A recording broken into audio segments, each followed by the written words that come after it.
नमस्ते दोस्तों, आपके लिए लॉस एंजल्स कैलिफोर्निया में चल रही ताजा घटनाओं का एक विस्तृत विश्लेषण लेकर आया हूं। पिछले कुछ दिनों से लॉस एंजल्स में इमिग्रेशन एंड कस्टम इन्फोर्समेंट के छापों के खिलाफ बड़े बड़े पैमानों पर विरोध प्रदर्शन हो रहे हैं। इन प्रदर्शनों के जवाब में राष्ट्रपति डोनाल्ड ट्रंप ने नेशनल गार्ड और मरीन्स की तैनाती का आदेश दिया। इसके साथ ही डाउनटाउन लॉस एंजल्स में कर्फ्यू लागू किया गया। इस स्थिति ने न केवल स्थानीय स्तर पर बल्कि राष्ट्रीय स्तर पर भी तनाव बढ़ा दिया। आइए इस मामले का विस्तार से समझते हैं। डाउनटाउन लॉस एंजल्स में कर्फ्यू। लॉस एंजल्स की मेयर कैरन बॉस ने डाउनटाउन के एक वर्ग मील क्षेत्र में रात 8 बजे से सुबह 9 बजे तक कर्फ्यू लागू किया। यह कर्फ्यू 10 जून 2025 को शुरू हुआ और इसका उद्देश्य विरोध प्रदर्शनों के दौरान होने वाली तोड़फोड़ और लूटमार को रोकना है। मेयर बास ने कहा कि यह कदम राष्ट्रपति के अराजक वर्दी का फायदा उठाने वाले बुरे तत्व को रोकने के लिए उठाया गया है। कर्फ्यू का दायरा और छूट। ये कर्फ्यू केवल डाउनटाउन के एक छोटे हिस्से पर लागू है, जो शहर के 502 वर्ग मील क्षेत्र का एक छोटा सा हिस्सा है।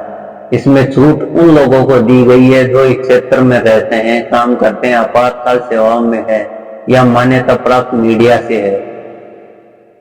लॉस एंजल्स पुलिस विभाग ने कर्फ्यू लागू होने के बाद मास अरेस्ट शुरू किए। फर्स्ट स्ट्रीट के बीच स्प्रिंग और अल्मेडा में भीड़ जमा होने की सूचना के बाद कई लोगों को हिरासत में लिया गया। कर्फ्यू लागू होने के बाद प्रदर्शनकारियों की भीड़ काफी हद तक तितर-बितर हो गई, लेकिन कुछ लोग फिर भी गिरफ्तार किए गए। यह कदम शहर में शांति बहाल करने की कोशिश का हिस्सा है, लेकिन इसने स्थानीय निवासियों और प्रदर्शनकारियों में असंतोष को और बढ़ा दिया। कर्फ्यू का उद्देश्य हिंसा और तोड़फोड़ को नियंत्रित करना है, लेकिन यह स्थानीय समुदायों में भय और असंतोष का कारण भी बन रहा है। यह कदम यह दर्शाता है कि स्थानीय प्रशासन स्थिति को नियंत्रित करने के लिए सख्त कदम उठाने को मजबूर है, लेकिन यह प्रदर्शनकारियों के अधिकारों पर भी सवाल उठाता है। लॉस एंजल्स में विरोध प्रदर्शन। 6 जून 2025 से शुरू हुए विरोध प्रदर्शन आईसीई द्वारा किए गए छापों के जवाब में है, जिनमें दर्जनों लोगों को हिरासत में लिया गया।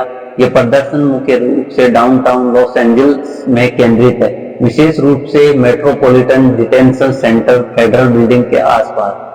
प्रदर्शनों की शुरुआत शुक्रवार 6 जून को आईसीई ने लॉस एंजल्स के fashion district, home depot stores और अन्य मजदूर केंद्रित स्थानों पर छापे मारे, जिसके बाद सैकड़ों लोग सड़कों पर उतर आए। प्रदर्शनकारी इन छापों को सैन्य शैली और अमानवीय बता रहे हैं। हिंसा और गिरफ्तारी। प्रदर्शन ज्यादातर शांतिपूर्ण रहे, लेकिन कुछ जगहों पर हिंसक झड़प हुई। प्रदर्शनकारियों ने पुलिस पर बोतलें और पत्थर फेंके, जबकि पुलिस ने आंसू गैस, रबर बुलेट्स और अन्य कम घातक हथियारों का उपयोग किया। रविवार 8 जून को 101 फ्रीवे को अवरुद्ध करने और सेल्फ ड्राइविंग कारों में आग लगाने की घटनाएं भी सामने आई। अन्य शहरों में प्रदर्शन। लॉस एंजल्स के अलावा New York, Chicago, Atlanta, San Francisco और डेनवर जैसे शहरों में भी आईसीई के खिलाफ विरोध प्रदर्शन हुए।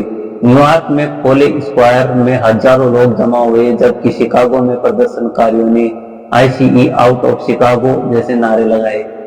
यह विरोध प्रदर्शन ट्रंप प्रशासन की कठोर अप्रवासन नीतियों के खिलाफ एक बड़े सामाजिक आंदोलन का हिस्सा है। प्रदर्शनकारियों ने न केवल छापों का विरोध कर रहे हैं, बल्कि वे अप्रवासियों के अधिकार और मानवीय व्यवहार की भी मांग कर रहे हैं। हालांकि हिंसक घटनाओं ने स्थिति को और जटिल कर दिया, जिससे प्रशासन को सैन्य हस्तक्षेप का बहाना मिला। आईसीई छापे और अप्रवासन नीतियां। आईसीई ने लॉस एंजल्स में कई स्थानों पर छापे मारे, जिनमें fashion district, home depot stores और वेंचुरा काउंटी के फार्म शामिल है। इन छापों में 100 से अधिक लोगों को हिरासत में लिया गया। छापों की प्रकृति। आईसीई ने इन छापों को सामान्य प्रवर्तन कार्रवाई बताया। लेकिन अप्रवासी अधिकार समूह ने इन्हें सैन्य शैली और अमानवीय करार दिया। कुछ मामलों में एजेंट्स ने बिना वारंट के लोगों को हिरासत में लिया, जिससे समुदायों में डर का माहौल बन गया। आईसीई का दावा है कि छापों में आपराधिक पृष्ठभूमि वाले लोगों को निशाना बनाया गया, जैसे कि हत्या, ड्रग्स, यौन अपराधों के दोषी। हालांकि अप्रवासी समूह का कहना है कई मेहनतकश मजदूरों को भी हिरासत में लिया गया, जिनमें से कुछ के पास कानूनी दस्तावेज थे।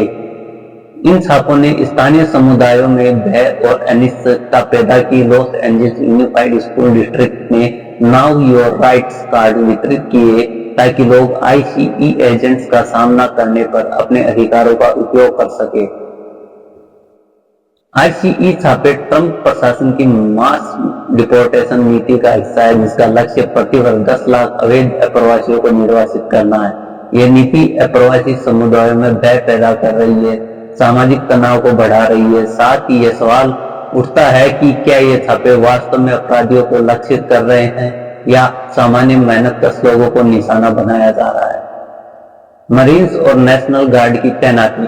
राष्ट्रपति ट्रंप ने विरोध प्रदर्शनों को नियंत्रित करने के लिए 4000 नेशनल गार्ड सैनिकों और 7,700 मरीन्स को लॉस एंजल्स भेजा। यह तैनाती रविवार 8 जून को शुरू हुई, मंगलवार 10 जून तक पूरी तरह लागू हो गई।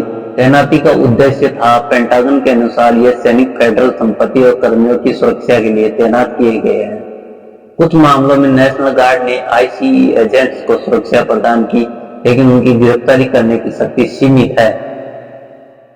रक्षा विभाग के अनुसार इस तैनाती की लागत करदाताओं को $134 मिलियन होगी। कैलिफोर्निया के गवर्नर गेविन न्यूसॉम और अटॉर्नी जनरल रॉब बोटा ने ट्रंप प्रशासन के खिलाफ मुकदमा दायर किया, जिसमें कहा गया कि नेशनल गार्ड को संघीय नियंत्रण में लेना अवैध और अनैतिक है। न्यूसॉम ने इसे सत्ता का दुरुपयोग बताया और मांग की कि नियंत्रण कैलिफोर्निया को वापस दिया जाए। ट्रंप ने इस तैनाती को उचित ठहराते हुए कहा कि यह कानून और व्यवस्था बहाल करने के लिए आवश्यक है। उन्होंने अन्य शहरों में भी सैन्य तैनाती की संभावनाएं जताई। सैन्य तैनाती ने लॉस एंजल्स में तनाव को और बढ़ा दिया। स्थानीय निवासी और नेताओं का मानना है यह कदम अनावश्यक और उत्तेजक है। गवर्नर न्यूसॉम और मेयर बॉस का तर्क है कि यह तैनाती स्थिति को शांत करने के बजाय और बिगाड़ रही है। दूसरी ओर ट्रंप प्रशासन का दावा है कि यह कदम शहर को विदेशी दुश्मन से बचाने के लिए है, जो एक अतिशयोक्तिपूर्ण बयान करता है। कैलिफोर्निया के नेताओं की प्रतिक्रिया। गवर्नर न्यूसॉम ने मंगलवार को एक टेलीविजन भाषण में ट्रंप की नीतियों को लोकतंत्र पर हमला बताया। मेयर बॉस ने कहा कि सैन्य तैनाती अराजकता और भय पैदा कर रही है। कैलिफोर्निया ने ट्रंप प्रशासन के खिलाफ 2 मुकदमे दायर किए, एक नेशनल गार्ड की तैनाती को रोकने के लिए, दूसरा मरीन्स की तैनाती को रोकने के लिए। हालांकि एक संघीय जज ने तत्काल निषेधाज्ञा देने से इनकार कर दिया और इस मामले की सुनवाई गुरुवार को होगी। राष्ट्रीय स्तर पर प्रदर्शन। लॉस एंजल्स के प्रदर्शन देश भर में फैल गए, जिसमें न्यूयॉर्क, शिकागो और डेनवर जैसे शहर शामिल है। यह प्रदर्शन ट्रंप की अप्रवासन नीतियों के खिलाफ एक व्यापक आंदोलन का हिस्सा है। कैलिफोर्निया और ट्रंप प्रशासन के बीच यह टकराव एक गहरे वैचारिक विभाजन को दर्शाता है। कैलिफोर्निया, जो अप्रवासियों का एक बड़ा केंद्र है, उनकी सुरक्षा और अधिकारों की वकालत कर रहा है, जबकि ट्रंप प्रशासन कानून और व्यवस्था के नाम पर सख्त नीतियों को लागू कर रहा है। यह टकराव न केवल कानूनी बल्कि सामाजिक और राजनीतिक स्तर पर भी महत्वपूर्ण है। अप्रवासी समुदाय। लॉस एंजल्स में हर तीसरा व्यक्ति विदेशी मूल का है। इन छापों ने समुदायों में भय और अनिश्चितता पैदा की। कई लोग अपने अधिकारों के बारे में जागरूकता बढ़ाने के लिए संगठित हो रहे हैं। राजनीतिक ध्रुवीकरण। यह स्थिति कैलिफोर्निया और ट्रंप प्रशासन के बीच पहले से मौजूद तनाव को गहरा कर रही है। न्यूसॉम और बॉस जैसे डेमोक्रेटिक नेता इस सत्ता के दुरुपयोग के रूप में देख रहे हैं, जबकि ट्रंप और उनके समर्थक इसे आवश्यक कदम बता रहे हैं। आईसीई छापे और सैन्य तैनाती ने प्रवास नीति पर राष्ट्रीय बहस को फिर से शुरू कर दिया।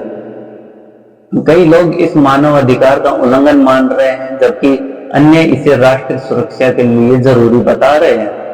यह घटना न केवल लॉस एंजल्स तक सीमित है, बल्कि ये पूरे अमेरिका और अप्रवासन नीतियों और सैन्य अस्त्र के उपयोग पर एक बड़ी बहस को जन्म दे रही है।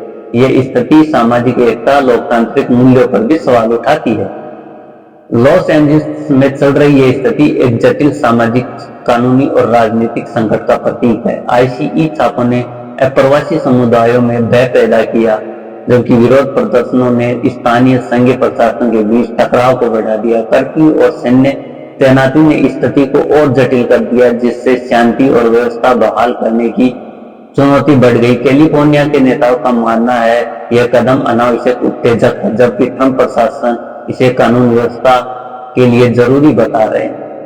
इस स्थिति का समाधान निकट भविष्य में मुश्किल लगता है। कानूनी लड़ाई, सामाजिक आंदोलन और राजनीतिक बयानबाजी इस मुद्दे को जटिल बना रही है। हम ये देखना होगा कि गुरुवार को होने वाली सुनवाई और आने वाले दिनों में प्रदर्शनकारी और प्रशासन कैसे प्रतिक्रिया देते हैं। इस स्थिति में पर आपके क्या विचार है? क्या आपको लगता है सैन्य तैनाती उचित है या प्रवासी समुदायों के खिलाफ अनावश्यक कदम? अपनी राय हमारे साथ साझा करें। धन्यवाद।